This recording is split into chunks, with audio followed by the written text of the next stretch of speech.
Welcome, viewers and listeners, to another edition of CHP Talks. I'm here with a very special guest this week, Abby Johnson. And most of you will know who Abby is, but Abby, thank you for joining us today. Thank you so much for having me. Yeah. And for those who don't know, if there is anyone who doesn't know, Abby Johnson worked for Planned Parenthood for 8 years, working her way up through the ranks to become the clinic director in Bryan, Texas. She was Planned Parenthood's Employee of the Year in 2008, but she walked away from her job after witnessing the abortion of a 13-week-old fetus during an ultrasound-guided abortion. In 2012, she founded And Then There Were None, the only ministry in the nation that helps abortion workers leave their jobs and find new ones out of the industry. To date, she has helped over 680 abortion workers quit. She also founded Pro Love Ministries and Loveline in the fall of 2019. Her best-selling book, Unplanned, and if you haven't read that, you need to read it, was made into a feature film that debuted in theaters nationwide in March of 2019 under the same name. She and her husband, Doug, have 8 children. So, Abby, first of all, I'm really grateful for you to take the time to spend with us. You are on the move all the time, and especially being a mother of 8, as well as what you're doing in the pro-life movement. But it was great to see you again. I saw you first in 2012 at an event in Toronto, but this year at the National March for Life in Ottawa. Most of our viewers and listeners are familiar with your story, but it was especially powerful, I thought, to have you and Sean Carney together on the stage. Sean Carney of 40 Days for Life. I think it was ironic and iconic to have the two of you, who at one time represented opposing points of view, speaking with one voice on this issue of the protection of innocent human life. So, First question, very simple. Do you often do events together with Sean Carney? You know, we haven't done events together in a while. It always is fun to do them together. But you know, as when I first left the industry, we did more events together. We did more combined events because people are just so, I think, fascinated with our story. You know, we both started as volunteers for opposing organizations at the same time. Then we both got hired by those opposing organizations at the same time, continued to rise up the ranks, and then became directors of opposing organizations at the same time.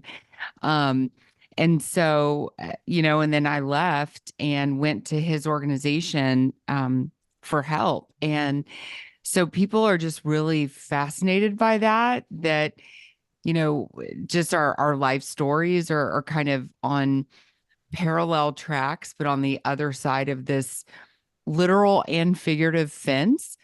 But also that we created a friendship outside of me working in the abortion industry. And that really was created while I was there inside. And, you know, it wasn't always rainbows and butterflies, I would say. We definitely did butt heads on many occasions. But still, their organization was the group that I felt comfortable to go to. And it was because of that long-term relationship that they had built with me over all those years. Yeah, excellent. So last week, the March for Life in Ottawa was, I think, a tremendous event. You and others that I know and appreciate and respect were there, and thousands of Canadians who care about the protection of innocent human life. And we also, my wife and I, attended the premiere showing in Canada of your new film, Unthinkable. So Unplanned has been a great boon to the pro-life movement. I think it's been very informative, and many lives have been saved through the movie Unplanned. Now you have the movie Unthinkable. And of course, your goal is to make abortion unthinkable. And you and Drew Martin, who were co-directors of this powerful film, were in the room together to talk about how the movie came into being. And I just want the primary purpose of me doing this interview is I want our viewers and listeners to know about the film, how they can help get it widely watched and distributed. And so before I go further, and not everyone has seen the trailer for it. What can you, in a couple of sentences, describe the central theme of the film Unthinkable? Sure. You know, we run this ministry. I started this ministry in 2012 to help abortion clinic workers leave the abortion industry um and really come into a saving relationship with Christ. That was the whole point. I just thought if I can be saved from this path of destruction, then I thought anybody can.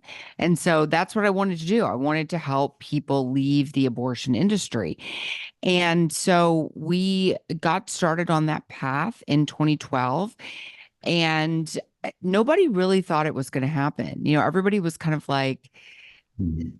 okay, that's a cute idea, Abby, but Right. these abortion clinic workers, they're not going to come to the pro-life movement. They're not going to trust you, whatever, right? But we got it started anyway, we got it going. And what do you know? Now here we are, just about 12 years later, and we've helped right at 700 abortion clinic workers leave and Wow. get into that relationship with Christ. And that really, to me, is what the pro-life movement is all about. Yes, yes, we want to save babies. Yes, of course. We want, these children to grow up and to live out that potential that God has given them. But really, at the end of the day, we're about kingdom things, right? We're about getting people into eternity with Christ. This is about eternal life, not just physical life. And so um, we just thought as these workers started to heal, they started to want to share their stories. They wanted to talk. That was part of the healing experience. It was certainly part of my healing experience. And, even in the book of Revelation, it talks about, this battle between Satan and, and angels, right? These heavenly beings. And it talks about how, we will be victorious. Of course, the angels are victorious, right? But we will be victorious um, by our testimonies and the blood of the Lamb. Mhm. Our testimonies are so powerful, and the information we have, what God has done in our lives, is powerful, and it can overtake the enemy, right? That's what we're told over and over again in scripture. Our testimonies can overtake the enemy.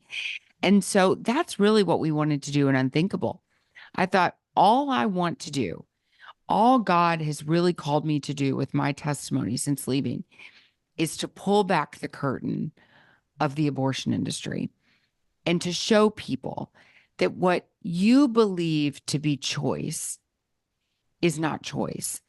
What you believe to be a humane death for a child is barbaric. Mhm. It's torturous. Yeah. What you believe to be healthcare is child sacrifice on every level. And so, Unplanned, I feel like was kind of the start of that Yeah. by, kind of exposing what's happening just through my story. But now we have 700 other stories, right? Oh, People who are really corroborating what was said in Unplanned, but now they have their own stories. So they're sharing their experiences. And I'm telling you, I think, I mean, you've seen Unthinkable, you've seen kind of not the final cut, but the fine cut of Unthinkable. I think the stories that are in this documentary, I think that many people in the pro-life movement have thought that these things might be happening. Um, they've thought, yeah, I could see something like that happening, or maybe, but I don't know, is something that evil happening? And then here are these women right there faces forward. They're not covered. They're not trying to cover their face. There's no anonymity. Their first and last name right there on the screen. They talk about where they work, the doctor, I mean, everything right there out in the open. They are bravely coming forward and sharing their testimony. I think this is yet another blow to the abortion industry. People are not scared anymore. No. These women are not scared. They're willing to come forward and say, this is what I did. Yeah. Here it is. I want everyone to know. I was totally amazed at how comfortable these women on the film were. Not that the things they had been through hadn't impacted them deeply and caused deep wounds, but they were comfortable in speaking about it so that it could help others. And I was quite amazed because it would be difficult things to talk about. So there's a lot of courage involved in coming forward and participating. Obviously, you and these other women have built a deep personal bond.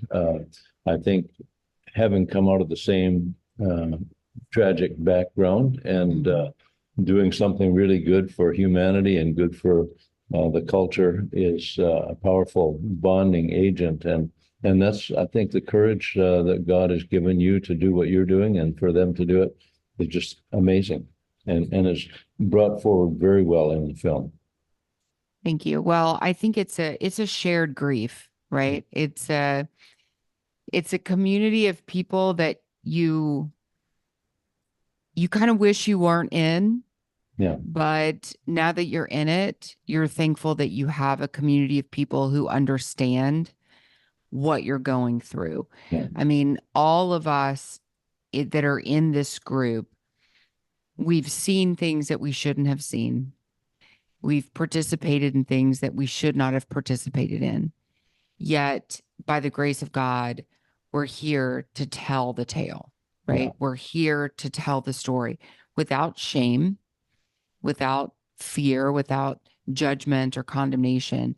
But just because it's real life. And we do it because we're compelled to do it because we know that our stories, our real life stories, even though heartbreaking, they can possibly save lives. And that's whatever the cost is, that's worth it.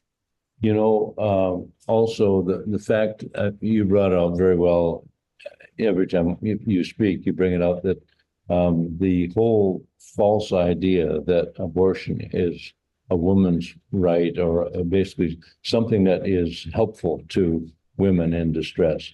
You put the lie to that concept, and these women certainly do because they talk about their horrendous experiences and some of the brutal things that went on. And I would say that the film is there's parts of it that are kind of raw, right? There's a little bit of the brutality of the abortion industry is exposed, and that's not a pleasant thing, but it's important. You know, the people that I wish would see this film, like pro-lifers will go to see it for sure because, you know, they know your work and they appreciate what you've done. But, you know, who needs to see it are the politicians and, you know, the voters basically who have put politicians in office who are willing to allow the innocent to be sacrificed like this.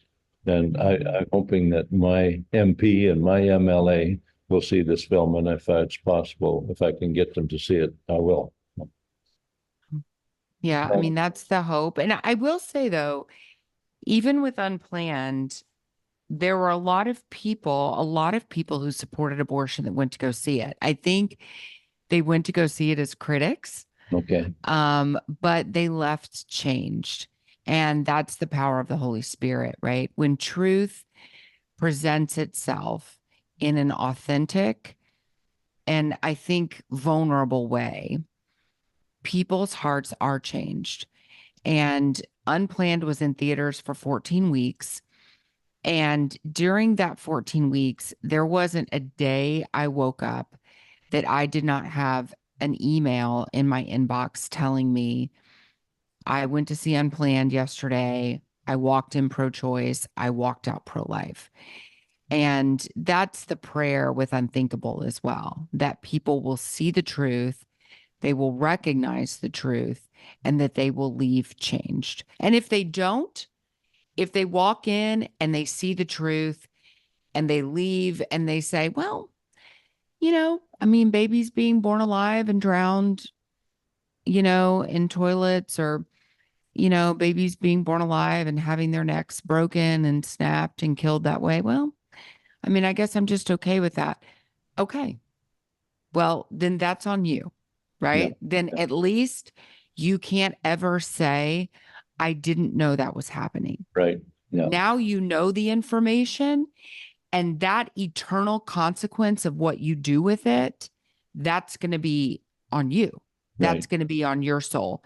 That's going to be your repercussion. Yeah. Like, there's a famous or a folk song going back, it had to do with slavery and whatever, but it also mentioned the Nazi Holocaust.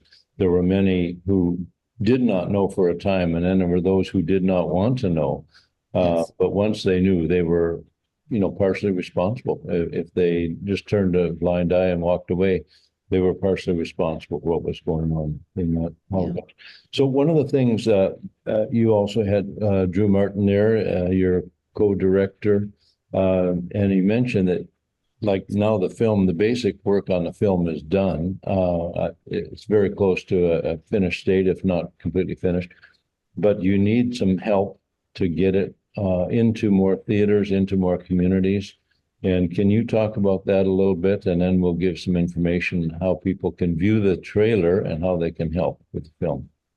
Sure. So, I mean, our goal is to get this out as soon as possible. I mean, certainly we would like to get it to viewers before the US election. We never know how things are going to go with elections here in the United States. But we would like to get it in people's hands at least before then. But that takes, I mean, it takes money to do it, quite honestly. And our publicity and advertising company, the companies that we're talking about, this film with, and them distributing it and everything, they're saying that they'll need probably about $1 million to get the film out into theaters and to get it properly publicized. And that's a lot of money. We raised the money. We effectively raised the money. It took about $2 million to create the film.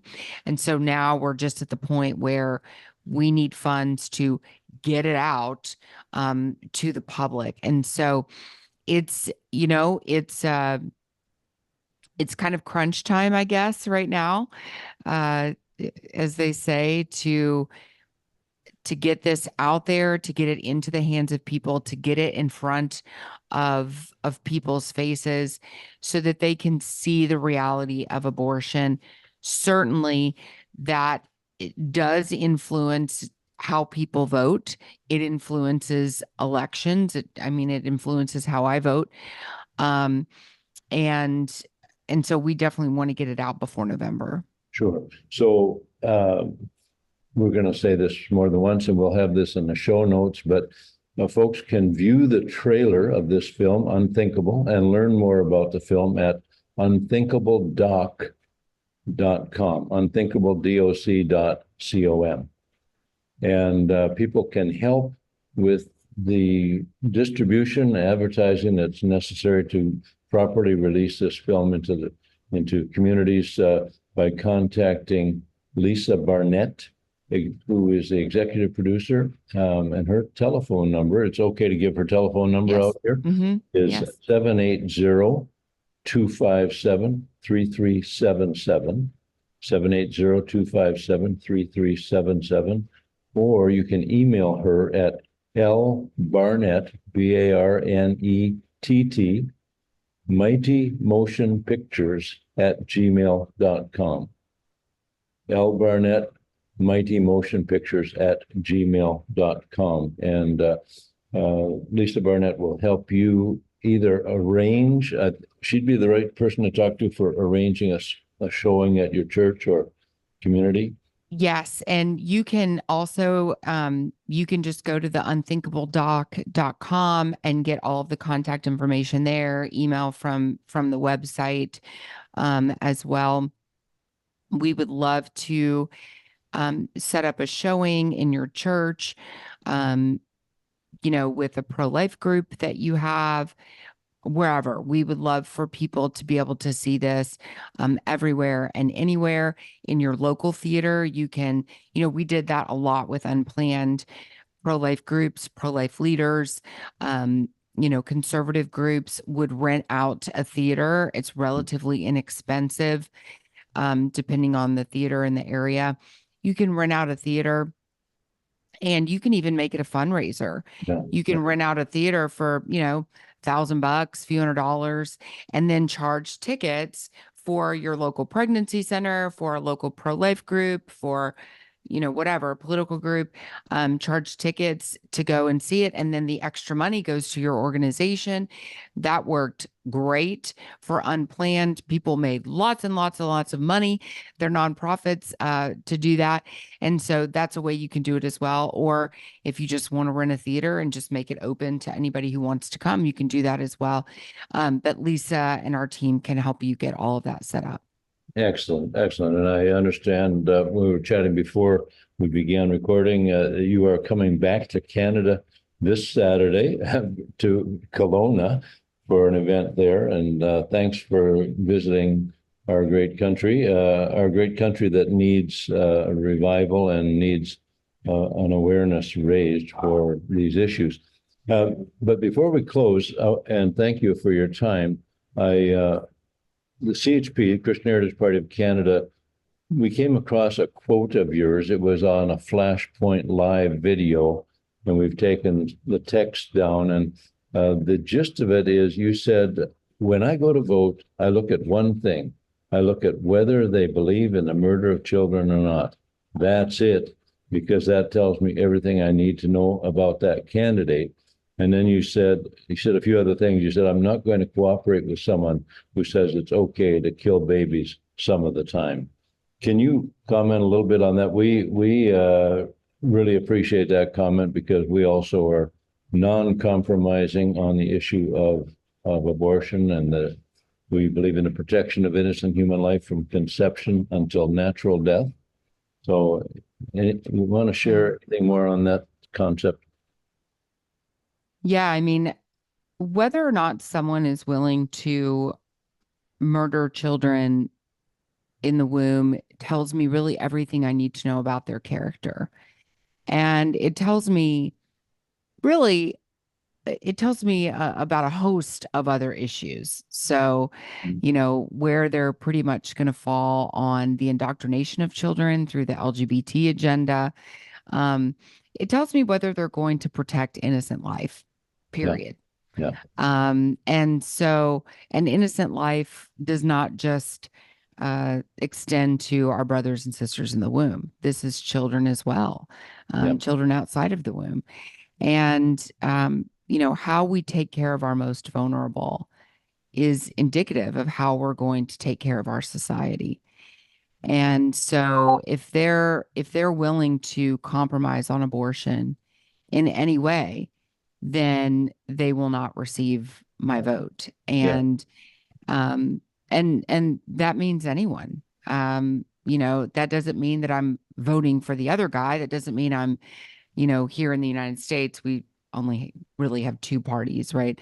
Republican and Democrat. And doesn't mean I'm going to vote for the Democrat, but I'm also not going to vote for a Republican who says that abortion up until 15 weeks is okay, or abortion's only wrong in the third trimester, or that abortion should be left up to, indiscriminately up to states.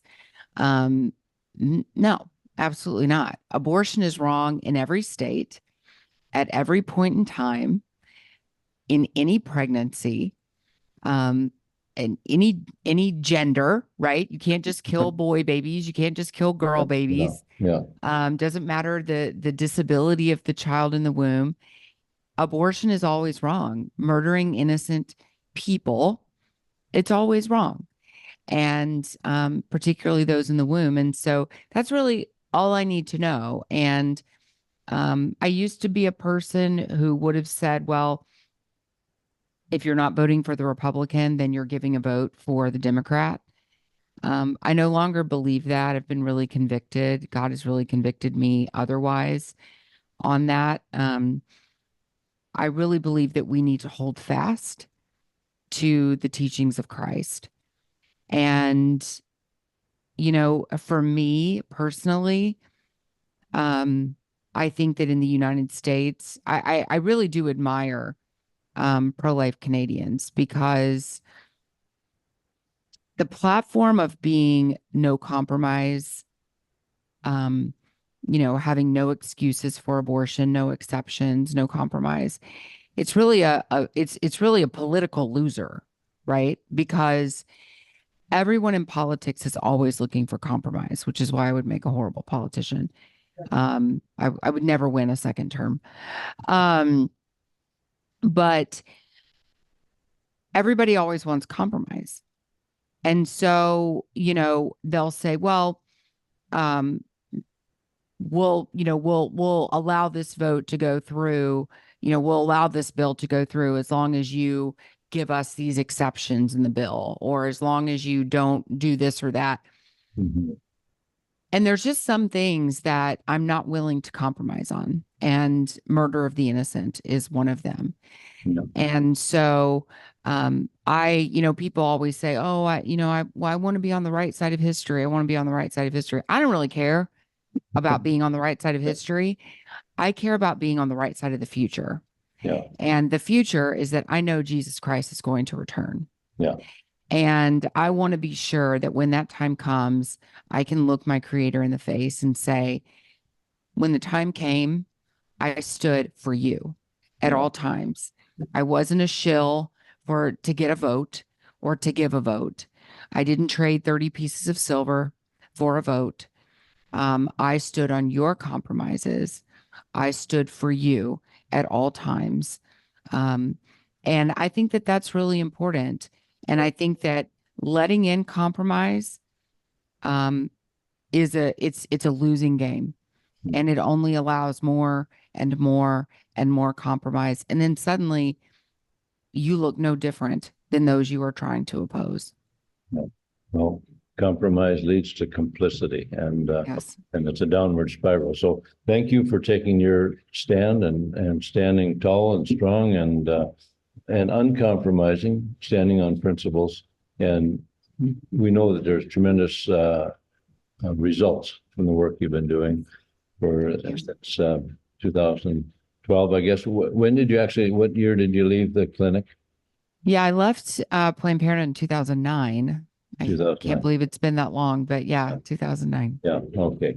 So I had one question yet, and I was going to ask it earlier. Do you know how many Planned Parenthood clinics have closed since about the time that you left? Yeah, so it's kind of hard to answer because some have closed, some have merged with other clinics. I know that when I first got started, there were, I believe, around 2,000 abortion clinics in the United States. And now we are sitting at around 800. Okay. So there has been a significant decline, and it's been beautiful to see. My former clinic where I worked is closed now. And, a lot of that is just perseverance, just not giving up. And that would be my message to Canada, to not give up, to continue fighting the fight, and to know that this is not going to be a battle that's won in the legislature. This is not going to be a battle that's going to be won in Parliament. Yes, legislation helps for sure. The law is a teacher for many people. But at the end of the day, this is a battle for hearts and minds. This is a battle of conscience. It's a battle of education, because this is a battle for heaven. And this is truly a battle of good versus evil. And we know we win in the end, but every day until Jesus returns, we need to be fighting hard to save as many until he returns. Wonderful. Abby Johnson, thank you so much for spending the time with us. God bless you and your work, and we will get the word out to as many as we can about the movie Unthinkable, and we will hope that many of our viewers and listeners will participate in helping get that into more communities.